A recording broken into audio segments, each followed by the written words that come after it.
ಒಂದು ಪ್ರಶ್ನೆ. ನೀವು ಮಲಗಿರುವಾಗಲೂ ನಿಮ್ಮ ಬ್ಯಾಂಕ್ ಅಕೌಂಟ್‌ಗೆ ಹಣ ಬರಬಹುದು ಅಂದ್ರೆ ನಂಬ್ತೀರಾ?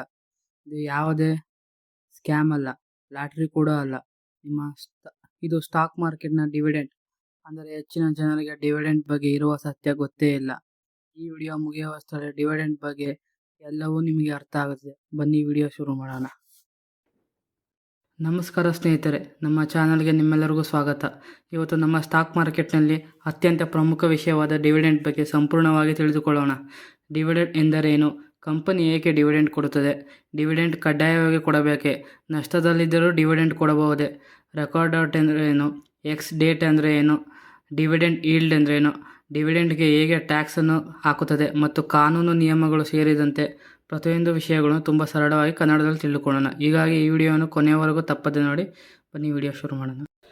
ಸೊ ಈ ವಿಡಿಯೋ ಡಿವಿಡೆಂಡ್ ಬಗ್ಗೆ ಮಾತಾಡೋದನ್ನ ಕ್ವಶನಿಯರ್ ಫಾರ್ಮಲ್ಲಿ ಮಾಡ್ತಾ ಇದ್ದೀನಿ. ಸೊ ಇದು ಸಿಂಪಲ್ಲಾಗಿ ಅರ್ಥ ಆಗಲಿ ಅಂತ ಹೇಳೋದಕ್ಕೋಸ್ಕರ ಕ್ವಶನ್ ಆ್ಯಂಡ್ ಆನ್ಸರ್ ಫಾರ್ಮ್ಯಾಟಲ್ಲಿ ಮಾಡ್ತಾ ಇದ್ದೀನಿ. ಸೊ ಫಸ್ಟು ಕ್ವಶನ್ನು ಜನಕ್ಕೆ ಬರೋದು ಅಂದರೆ ಡಿವಿಡೆಂಡ್ ಅಂದರೆ ಏನು ಅಂತ. ಸೊ ಡಿವಿಡೆಂಡ್ ಅಂತ ಸಿಂಪಲ್ಲಾಗಿ ಹೇಳಬೇಕು ಅಂದರೆ ಒಂದು ಕಂಪನಿಯ ಪ್ರಾಫಿಟ್ ಏನು ಆ ವರ್ಷದಲ್ಲಿ ಏನು ಕಂಪನಿ ಪ್ರಾಫಿಟ್ ಮಾಡಿರುತ್ತೋ ಆ ಪ್ರಾಫಿಟ್ನ ಒಂದು ಭಾಗ ಅಥವಾ ಒಂದು 5-10% ಅಷ್ಟು ಅಮೌಂಟನ್ನು ಶೇರ್ ಹೋಲ್ಡರ್ಸ್ ಹಾಗೂ ಇನ್ವೆಸ್ಟರ್ಸ್ಗೆ ಡಿವಿಡೆಂಡ್ ಅಂತ ಕೊಡೋ ಮೂಲಕ ಅವರ ಪ್ರಾಫಿಟನ್ನು ಶೇರ್ ಹೋಲ್ಡರ್ಸ್ಗೆ ಹಂಚ್ಕೊಳ್ಳೋದನ್ನ ಡಿವಿಡೆಂಡ್ ಅಂತ ಕರೀತಾರೆ. ಎಕ್ಸಾಂಪಲ್ಗೆ ಒಂದು ಕಂಪ್ನಿ ಏನಾದರೂ ಆ ವರ್ಷದಲ್ಲಿ ಏನಾದರೂ 100 ಕೋಟಿ ಹಣ ಪ್ರಾಫಿಟ್ ಮಾಡಿದರೆ ಅದರಲ್ಲೇ ಒಂದು 5% 10% ಅಮೌಂಟನ್ನು ಶೇರ್ ಹೋಲ್ಡರ್ಸು ಹಾಗೂ ಇನ್ವೆಸ್ಟರ್ಸ್ಗೆ ಡಿವಿಡೆಂಟ್ ಅಂತ ಹೇಳ್ಬಿಟ್ಟು ಅಮೌಂಟನ್ನು ಕೊಡ್ತಾರೆ. ಈ ಡಿವಿಡೆಂಟು ಯಾಕೆ ಶೇರ್ ಹೋಲ್ಡರ್ಸು ಮತ್ತು ಇನ್ವೆಸ್ಟರ್ಸ್ಗೆ ಒಂದು ಕಂಪ್ನಿ ಯಾಕೆ ಕೊಡುತ್ತೆ ಅಂದರೆ ಆ ಕಂಪ್ನಿ ಮೇಲೆ ರೆಪ್ಯುಟೇಷನು ಹಾಗೂ ಮತ್ತು ಟ್ರಸ್ಟು ಇನ್ವೆಸ್ಟ್ಮೆಂಟರ್ಗೆ ಮತ್ತು ಶೇರ್ ಹೋಲ್ಡರ್ಸ್ಗೆ ಬರಲಿ ಅನ್ನೋ ಒಂದು ಕಾರಣಕ್ಕೋಸ್ಕರ ಕಂಪ್ನಿಗಳು ಡಿವಿಡೆಂಟ್ನ ಶೇರ್ ಹೋಲ್ಡರ್ಸ್ಗೆ ಕೊಡ್ತಾರೆ. ಮತ್ತು ಈಗ ಇನ್ನೊಂದು ಕ್ವಶನ್ನು ಏನು ಬರುತ್ತೆ ಅಂದರೆ ಡಿವಿಡೆಂಟು ಕಂಪಲ್ಸರಿನಾ? ಇದಕ್ಕೆ ಉತ್ತರ ಇಲ್ಲ, ಕಂಪಲ್ಸರಿ ಇಲ್ಲ. ಕಂಪನಿ ಇದನ್ನು ಡಿಸೈಡ್ ಮಾಡುತ್ತೆ. ಜನರಿಗೆ ಅಥವಾ ಶೇರ್ ಹೋಲ್ಡರ್ಸಿಗೆ ಇನ್ವೆಸ್ಟರ್ಸಿಗೆ ಡಿವಿಡೆಂಟ್ ಕೊಡಬೇಕೋ ಬೇಡೋ ಅನ್ನೋದನ್ನ ಕಂಪನಿ ಡಿಸೈಡ್ ಮಾಡುತ್ತೆ. ಅದು ಕಂಪನಿ 1000 ಕೋಟಿನೇ ಸಂಪಾದನೆ ಮಾಡಲಿ, 100 ಕೋಟಿನೇ ಪ್ರಾಫಿಟ್ ಮಾಡಲಿ, ಅದು ಕಂಪಲ್ಸರಿ ಇಲ್ಲ. ಶೇರ್ ಹೋಲ್ಡರ್ಸಿಗೆ ಯಾವಾಗಲೂ ಡಿವಿಡೆಂಟ್ ಕೊಡಬೇಕು ಅನ್ನೋ ಕಂಪಲ್ಸರಿ ಇಲ್ಲ. ಕಂಪನಿ ಲಾಸಲ್ಲಿದ್ದರೂ ಕೂಡ ಕಂಪನಿ ಡಿವಿಡೆಂಟ್ ಕೊಡ್ಬೋದಾ ಅನ್ನೋದಕ್ಕೆ ಹೌದು, ಕಂಪನಿ ಲಾಸಲ್ಲಿದ್ದಾಗಲೂ ಕೂಡ ಶೇರ್ ಹೋಲ್ಡರ್ಸ್ಗೆ ಡಿವಿಡೆಂಟ್ ಕೊಡ್ಬೋದು. ಬಟ್ ಅದಕ್ಕೆ ಒಂದು ರೂಲ್ ಇದೆ. According rule number 3 company declaration and payment of dividend ಅನ್ನೋ ಒಂದು ರೂಲ್ ಇದೆ. ಆ ರೂಲ್ ಪ್ರಕಾರ ಏನು ಕಂಪನಿ ರಿಸರ್ವ್ನ ಇಟ್ಕೊಂಡಿರ್ತಾರೆ, ಸೇವ್ ಮಾಡಿ ಇಟ್ಕೊಂಡಿರ್ತಾರೆ ಅಂದರೆ ರಿಸರ್ವ್ ಅಂದರೆ ಆ ಕಳೆದ ವರ್ಷದಲ್ಲಿ ಏನು ಕಂಪ್ನೀಲಿ ಪ್ರಾಫಿಟ್ ಆಗಿರುತ್ತೆ ಅದರಲ್ಲೇ ಒಂದು ಭಾಗವನ್ನು ರಿಸರ್ವ್ ಆಗಿ ಉಳಿಸ್ಕೊಂಡಿರ್ತಾರೆ. ಸೊ ಆ ರಿಸರ್ವ್ನಿಂದ ಈ ವರ್ಷ ಏನಾದರೂ ಕಂಪ್ನಿ ಲಾಸ್ ಆಗಿದೆ, ಕಂಪ್ನಿಯವರು ಬೋರ್ಡ್ ಆಫ್ ಡೈರೆಕ್ಟರು ಇಷ್ಟಪಟ್ಟು ಜನಕ್ಕೆ ಆಮೇಲೆ ಶೇರ್ ಹೋಲ್ಡರ್ಸಿಗೆ ಮತ್ತು ಇನ್ವೆಸ್ಟರ್ಸಿಗೆ ಡಿವಿಡೆಂಡ್ ಕೊಡಬೇಕು ಅಂತ ಆ ರಿಸರ್ವ್ಸಿಂದ ಅಮೌಂಟನ್ನು ಕೊಡ್ಬೋದು. ಯಾಕೆ ಕಂಪನಿ ಲಾಸಲ್ಲೂ ಕೂಡ ಡಿವಿಡೆಂಡ್ ಕೊಡ್ತಾರೆ ಅಂದರೆ ಕಂಪನಿ ಇತಿಹಾಸದಲ್ಲಿ ಯಾವಾಗಲೂ ಒಂದು 5-10 ವರ್ಷದಿಂದ ಪ್ರಾಫಿಟ್ ಆಗ್ತಾ ಇರುತ್ತೆ. ಆವಾಗ ಶೇರ್ ಹೋಲ್ಡರ್ಸಿಗೆ ಯಾವಾಗಲೂ ಡಿವಿಡೆಂಡ್ ಕೊಡ್ತಾ ಇರ್ತಾರೆ. ಬಟ್ ಆದರೆ ಅನ್ಫಾರ್ಚುನೇಟ್ಲಿ ಈ ವರ್ಷ ಲಾಸ್ ಆದಾಗ ಆ ರೆಕಾರ್ಡ್ ಬ್ರೇಕ್ ಆಗಬಾರ್ದು ಅನ್ನೋ ಕಾರಣಕ್ಕೋಸ್ಕರ ಶೇರ್ ಹೋಲ್ಡರ್ಸಿಗೆ ಮತ್ತು ಇನ್ವೆಸ್ಟರ್ಸ್ಗೆ ಕಂಪನಿಗಳು ಲಾಸಲ್ಲಿದ್ದವರು ಕೂಡ ಏನು ಕಂಪ್ನಿಲಿ ಏನು ರಿಸರ್ವ್ಸ್ ಇರುತ್ತೆ ಅದರಿಂದ ಒಂದಷ್ಟು ಭಾಗವನ್ನು ಡಿವಿಡೆಂಟಾಗಿ ಶೇರ್ ಹೋಲ್ಡರ್ಸ್ಗೆ ಮತ್ತು ಇನ್ವೆಸ್ಟರ್ಸ್ಗೆ ಹಂಚ್ತಾರೆ. ಒಂದು ಮುಖ್ಯವಾದ ಅಂದರೆ ಡಿವಿಡೆಂಟು ಕಂಪನಿಗೆ ಎಕ್ಸ್ಪೆನ್ಸಿವ್ ಆಗುತ್ತೆ, ಶೇರ್ ಹೋಲ್ಡರ್ಸ್ಗೆ ಇನ್ಕಮ್ ಆಗುತ್ತೆ. ಸೊ ಡಿವಿಡೆಂಟು ಎಲ್ಲಿ ಕ್ರೆಡಿಟ್ ಆಗುತ್ತೆ, ಎಲ್ಲಿ ಜಮಾ ಆಗುತ್ತೆ ಅನ್ನೋದಾದರೆ ಶೇರ್ ಹೋಲ್ಡರ್ಸ್ನ ಬ್ಯಾಂಕ್ ಅಕೌಂಟ್ನಲ್ಲಿ ಜಮಾ ಆಗುತ್ತೆ. ಅಂದರೆ ನೀವು ಏನು ಬ್ರೋಕರೇಜ್ ಕಂಪ್ನಿಲಿ ಏನು ಬ್ಯಾಂಕ್ ಅಕೌಂಟ್ ಕೊಟ್ಟಿರ್ತೀರಲ್ಲ ಆ ಬ್ಯಾಂಕ್ ಅಕೌಂಟಿಗೆ ಡಿವಿಡೆಂಟು ಬಂದು ಬೀಳುತ್ತೆ. ಅಂದರೆ ಡೇಟ್ ಯಾವತ್ತು ಅನೌನ್ಸ್ ಆಗುತ್ತೋ ಆ ಡೇಟ್ ದಿನ ಬ್ಯಾಂಕ್ ಅಕೌಂಟಿಗೆ ಕ್ರೆಡಿಟ್ ಆಗುತ್ತೆ. ಇದು ಡಿವಿಡೆಂಟು ಡಿಮ್ಯಾಟ್ ಅಕೌಂಟಿಗೆ ಕ್ರೆಡಿಟ್ ಆಗಲ್ಲ. ನೀವು ಏನು ಬ್ರೋಕರೇಜ್ ಕಂಪ್ನಿಲಿ ಏನು ನೀವು ಬ್ಯಾಂಕ್ ಅಕೌಂಟ್ನ ಕೊಟ್ಟಿರ್ತೀರೋ ಆ ಬ್ಯಾಂಕ್ ಅಕೌಂಟಿಗೆ ಡಿವಿಡೆಂಟು ಕ್ರೆಡಿಟ್ ಆಗುತ್ತೆ. ಡಿವಿಡೆಂಡ್ಗಳಲ್ಲಿ ಒಂದಷ್ಟು ಸೆಕ್ಷನ್ಸ್ಗಳಿದೆ. ಅದರಲ್ಲಿ ಮೇನ್ 5 ಸೆಕ್ಷನ್ ಇದೆ. ಅದರಲ್ಲಿ ಮೇನು ಶೇರ್ ಹೋಲ್ಡರ್ಸು ಮತ್ತು ಇನ್ವೆಸ್ಟರ್ಸ್ ತಿಳ್ಕೊಬೇಕಾಗಿದೆ ಅಂದರೆ 2 ಸೆಕ್ಷನ್ನು. 5 ಸೆಕ್ಷನ್ ಯಾವ್ಯಾವು ಅಂತ ಹೇಳ್ತೀನಿ.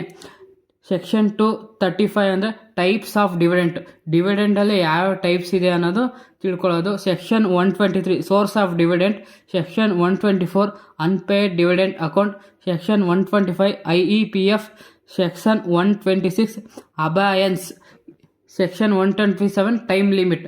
ಬಟ್ ಇಷ್ಟು ಸೆಕ್ಷನ್ಸ್ಗಳಿದೆ ಡಿವಿಡೆಂಡಲ್ಲಿ. ಬಟ್ ನಮಗೆ ಶೇರ್ ಹೋಲ್ಡರ್ಸ್ಗೆ ಇನ್ವೆಸ್ಟರ್ಸ್ಗೆ ಇಂಪಾರ್ಟೆಂಟ್ ಆಗಿರೋದು ಎರಡೇ ಸೆಕ್ಷನ್ಸು, ಟೈಪ್ಸ್ ಆಫ್ ಡಿವಿಡೆಂಟು ಮತ್ತು ಟೈಮ್ ಲಿಮಿಟ್. ಅದೇನು ಅಂತ ನೋಡೋಣ ಬನ್ನಿ. ಟೈಪ್ ಆಫ್ ಡಿವಿಡೆಂಟಲ್ಲಿ ಕೂಡ 3 ಟೈಪ್ಸ್ ಇದ್ದಾವೆ. ಒಂದು ಪ್ರಪೋಸ್ ಡಿವಿಡೆಂಟ್, ಇಂಟರ್ನ್ ಡಿವಿಡೆಂಟ್, ಮತ್ತೊಂದು ಫೈನಲ್ ಡಿವಿಡೆಂಟ್. ಇದರಲ್ಲಿ ಪ್ರಪೋಸ್ ಡಿವಿಡೆಂಟು ಅಷ್ಟು ಇಂಪಾರ್ಟೆಂಟ್ ಅಲ್ಲ share holders ಇನ್ವೆಸ್ಟರ್ಸ್ಗೆ. But internal dividend ಮತ್ತು ಫೈನಲ್ ಡಿವಿಡೆಂಟು ತುಂಬಾ ಇಂಪಾರ್ಟೆಂಟು. ಇಂಟರ್ ಡಿವಿಡೆಂಟ್ ಅಂದರೆ ಇದನ್ನು ಯಾರು ನಿರ್ಧಾರ ಮಾಡ್ತಾರೆ ಕೊಡೋದಕ್ಕೆ ಅಂದರೆ ಕೇವಲ ಬೋರ್ಡ್ ಆಫ್ ಡೈರೆಕ್ಟರ್ ಅಪ್ರೂವ್ ಇದ್ದರೆ ಸಾಕು, ನಿಮಗೆ ಇಂಟರ್ನ್ ಡಿವಿಡೆಂಟ್ ಕೊಡುತ್ತೆ. ಇಂಟರ್ನಲ್ ಡಿವಿಡೆಂಟ್ ಅಂದರೆ ಆ ವರ್ಷದಲ್ಲಿ ಯಾವಾಗ ಬೇಕಾದಂದರೆ ಏಪ್ರಿಲಿಂದ ಇನ್ನೊಂದು ಏಪ್ರಿಲ್ಗೆ ಏನು ವರ್ಷದ ಎಕನಾಮಿಕ್ ಇಯರ್ ಇರುತ್ತೆ ಆ ಇಯರ್ನಲ್ಲಿ ಯಾವಾಗ ಬೇಕಾದರೂ ಕೂಡ ಇಂಟರ್ನಲ್ ಡಿವಿಡೆಂಟು ಶೇರ್ ಹೋಲ್ಡರ್ಸ್ಗೆ ಕೊಡ್ಬೋದು. ಬಟ್ ಫೈನಲ್ ಡಿವಿಡೆಂಟ್ ಅಂದರೆ ಅದನ್ನು ಯಾರು ಡಿಸೈಡ್ ಮಾಡಬೇಕು ಅಂದರೆ ಬೋರ್ಡ್ ಆಫ್ ಡೈರೆಕ್ಟ್ರು ಮತ್ತು ಆ ಕಂಪ್ನಿಲಿ ಏನು ಇನ್ವೆಸ್ಟ್ ಮಾಡಿರ್ತಾರಲ್ಲ ಶೇರ್ ಹೋಲ್ಡರ್ಸು, ಅವರಿಬ್ಬರು ಸೇರಿ ಡಿಸೈಡ್ ಮಾಡಿದ್ರೆ ಮಾತ್ರ ಫೈನಲ್ ಡಿವಿಡೆಂಟ್ ಅಪ್ರೂವ್ ಆಗೋದು. ಫೈನಲ್ ಡಿವಿಡೆಂಟ್ ಯಾವಾಗ ಕೊಡ್ತಾರೆ ಅಂದರೆ ಕಂಪನಿ ಯಾವ ಕೊನೆಯ ವರ್ಷದಲ್ಲಿ ಕೊಡ್ತಾರೆ ಅದನ್ನು ಫೈನಲ್ ಡಿವಿಡೆಂಟ್ ಅಂತ ಅಂತಾರೆ. ಅದೇ ಇನ್ಫೋಸಿಸ್ ಶೇರನ್ನು ತೊಗೋಬೋದು. ಈ ಶೇರು ಯಾವಾಗಲೂ ಒಂದು ಕಳೆದ 6-7 ವರ್ಷದಿಂದ ಕೂಡ ಇಂಟರ್ನಲ್ ಡಿವಿಡೆಂಟು ಮತ್ತು ಫೈನಲ್ ಡಿವಿಡೆಂಟು ಎರಡೂ ಕೊಡ್ತಿದೆ. ಅದನ್ನು ನಾವು ಅದನ್ನು ನೋಡಿದಾಗ ನೀವು ನೋಡ್ಬೋದು ಇನ್ಫೋಸಿಸ್ನಲ್ಲಿ. ಆದರೆ ಇದಕ್ಕೆ ಇನ್ನೊಂದು ಎಕ್ಸಾಂಪಲ್ ಏನಂದರೆ ಫೈನಲ್ ಡಿವಿಡೆಂಟಿಗೆ ಎಕ್ಸಾಂಪಲ್ ಏನು ಅಂದರೆ ಯಾವ ಶೇರ್ ಎಕ್ಸಾಂಪಲ್ ಅಂದರೆ ನೀವು ಮಹೇಂದ್ರ ಆ್ಯಂಡ್ ಮಹೇಂದ್ರ ಶೇರ್ಸ್ ನೋಡ್ಬೋದು. ಇವರು ಯಾವಾಗಲೂ ಬರೀ ಫೈನಲ್ ಡಿವಿಡೆಂಟ್ ಮಾತ್ರ ಕೊಡೋದು, ಇಂಟರ್ನ್ ಡಿವಿಡೆಂಟ್ ಕೊಡೋದಿಲ್ಲ. ಸೊ ಇವೆರಡು ಎಕ್ಸಾಂಪಲ್ ಆಗಿರುತ್ತೆ. ಇಂಟರ್ನಲ್ ಡಿವಿಡೆಂಟ್ ಅಂದರೆ ಏನು, ಫೈನಲ್ ಡಿವಿಡೆಂಟ್ ಅಂದರೆ ಏನು ಅಂತ ತಿಳ್ಕೊಳ್ಳೋಕ್ಕೆ. ಸೊ ನೀವು ಡಿವಿಡೆಂಟ್ ಅನೌನ್ಸ್ ಆದಾಗ ಯಾವಾಗಲೂ ಕೇಳ್ತಿದ್ರೆ ಡಿವಿಡೆಂಟ್ ಪರ್ಸೆಂಟ್ ಅಂದರೆ ಏನು ಅಂದರೆ, ಡಿವಿಡೆಂಟ್ ಪರ್ಸೆಂಟ್ ಅಂದರೆ ಲೈಕ್ 10%, 20%, 100% ಡಿವಿಡೆಂಟ್ ಕೊಡ್ತಾ ಇದೆ ಅಂತ ನೀವು ಅನೌನ್ಸ್ ಆದಾಗ ನೀವು ನೋಡ್ತೀರಾ. ಬಟ್ ಜನ ಏನು ಅಂದ್ಕೊಂಡ್ರೆ ಡಿವಿಡೆಂಟು ಮಾರ್ಕೆಟ್ ಪ್ರೈಸ್ ಮೇಲೆ ಪರ್ಸೆಂಟೇಜ್ ಮೇಲೆ ಕೊಡ್ತಾರೆ ಅಂದ್ಕೊಂಡಿದ್ದಾರೆ. ಬಟ್ ಆದರೆ ಕಂಪ್ನಿಗಳು ಡಿವಿಡೆಂಟ್ ಕೊಡೋದು ಫೇಸ್ ವ್ಯಾಲ್ಯೂ ಮೇಲೆ ಮಾತ್ರ, ಮಾರ್ಕೆಟ್ ಪ್ರೈಸ್ ಮೇಲೆ ಕೊಡಲ್ಲ. ಎಕ್ಸಾಂಪಲಿಗೆ ಒಂದು ಡಿವಿಡೆಂಟು ಒಂದು 10% ಡಿವಿಡೆಂಟ್ ಕೊಡ್ತಾ ಇದೆ ಅಂದರೆ ಮಾರ್ಕೆಟ್ ಪ್ರೈಸ್ 1400 ಇರುತ್ತೆ. ಅದರ ಕಂಪ್ನಿಯ ಫೇಸ್ ವ್ಯಾಲ್ಯೂ ಬಂದು 10 ರೂಪಾಯಿ ಇರುತ್ತೆ. ಬಟ್ ಆದರೆ ಕೊಡೋದು ಡಿವಿಡೆಂಟು 10%, ಆ 10 ರೂಪಾಯಿ ಫೇಸ್ ವ್ಯಾಲ್ಯೂ ಮೇಲೆ ಹೊರತು 1400 ರೂಪಾಯಿ ಮಾರ್ಕೆಟ್ ವ್ಯಾಲ್ಯೂ ಮಾರ್ಕೆಟ್ ಪ್ರೈಸ್ ಮೇಲೆಲ್ಲ ಫೇಸ್ ವ್ಯಾಲ್ಯೂ ಮೇಲೆ ಮಾತ್ರ ಡಿವಿಡೆಂಟ್ ಅಪ್ರೂವ್ ಆಗೋದು. ಇದು ಇಂಪಾರ್ಟೆಂಟ್ ಆಗಿರುತ್ತೆ. 27 ಟೈಮ್ ಲಿಮಿಟ್ ಅಂದರೆ ಡಿವಿಡೆಂಟು ಎಷ್ಟು ಅನೌನ್ಸ್ ಆದಮೇಲೆ ಎಷ್ಟು ದಿನದ ಒಳಗೆ ಡಿವಿಡೆಂಟು ಕೊಡಬೇಕು ಶೇರ್ ಹೋಲ್ಡರ್ಸಿಗೆ ಅನ್ನೋದಾದರೆ ಅದು 30 ದಿನದ ಒಳಗೆ ಡಿವಿಡೆಂಟು ಶೇರ್ ಹೋಲ್ಡರ್ಸ್ಗೆ ಕ್ರೆಡಿಟ್ ಆಗಿರಬೇಕು. ಅಂದರೆ ಎಕ್ಸಾಂಪಲಿಗೆ 10ನೇ ತಾರೀಕು ಡಿವಿಡೆಂಟು ಅಪ್ರೂವ್ ಆಯಿತು ಅಂದರೆ ನೆಕ್ಸ್ಟ್ 10ನೇ ತಾರೀಕಿಗೆ ಒಳಗೆ 30 ದಿನದೊಳಗೆ ಡಿವಿಡೆಂಟು ಶೇರ್ ಹೋಲ್ಡರ್ಸ್ಗೆ ಕ್ರೆಡಿಟ್ ಆಗಿರಬೇಕು. ಇದು ರೂಲ್ ಆಗಿರುತ್ತೆ. ಸಾಮಾನ್ಯ ಜನರಿಗೆ ಅಥವಾ ಶೇರ್ ಹೋಲ್ಡರ್ಸ್ಗೆ ಒಂದು ಕ್ವಶನ್ ಇದೆ, ಡಿವಿಡೆಂಟ್ ಅನೌನ್ಸ್ ಮಾಡಿಬಿಟ್ಟು ಡಿವಿಡೆಂಟ್ ಕೊಡದೇ ಇದ್ರೆ ಅಥವಾ ಡಿವಿಡೆಂಟ್ ಮೋಸ ಮಾಡಿದ್ರೆ ಏನಾಗುತ್ತೆ ಅಂದರೆ ಆ ಥರದ್ದು ಯಾವುದೇ ಚಾನ್ಸ್ ಇಲ್ಲ. ಇದುವರೆಗೂ ಮಾರ್ಕೆಟಲ್ಲಿ ಒಂದ್ಸಲ ಡಿವಿಡೆಂಟ್ ಅನೌನ್ಸ್ ಮಾಡಿದ್ಮೇಲೆ 99.99% ಡಿವಿಡೆಂಟ್ ಯಾವಾಗಲೂ ಬಂದೇ ಬರುತ್ತೆ. ಇಂಡಿಯನ್ ಮಾರ್ಕೆಟ್ ಹಿಸ್ಟ್ರಿಲಿ ಯಾವುದು ಶೇರು ಆ ಥರ ಆಗಿಲ್ಲ.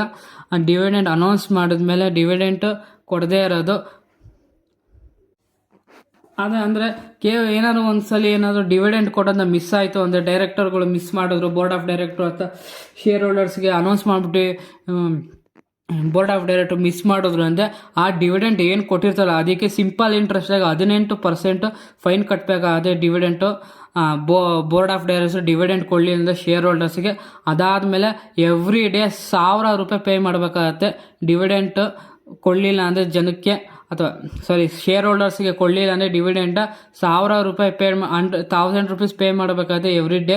ಅದಾದಮೇಲೆ 2 ವರ್ಷ ಜೈಲಿಗೆ ಹಾಕೋ ಶಿಕ್ಷೆ ಕೂಡ ಇರುತ್ತೆ ಡಿವಿಡೆಂಟ್ ಏನಾದ್ರು ಅನೌನ್ಸ್ ಮಾಡಿ board of director dividend pay ಮಾಡಿಲ್ಲ ಅಂದರೆ ಶೇರ್ ಹೋಲ್ಡರ್ಸ್ಗೆ. ಇನ್ನೊಂದು ಕ್ವಶನ್ ಏನು ಅಂದರೆ, ಕಂಪನಿ ಯಾವ ಡಿವಿಡೆಂಟ್ ಅನೌನ್ಸ್ ಮಾಡಿಬಿಟ್ಟು ಕ್ಯಾನ್ಸಲ್ ಮಾಡ್ಬೋದು ಅಂದರೆ ಹೌದು, ಕ್ಯಾನ್ಸಲ್ ಮಾಡ್ಬೋದು.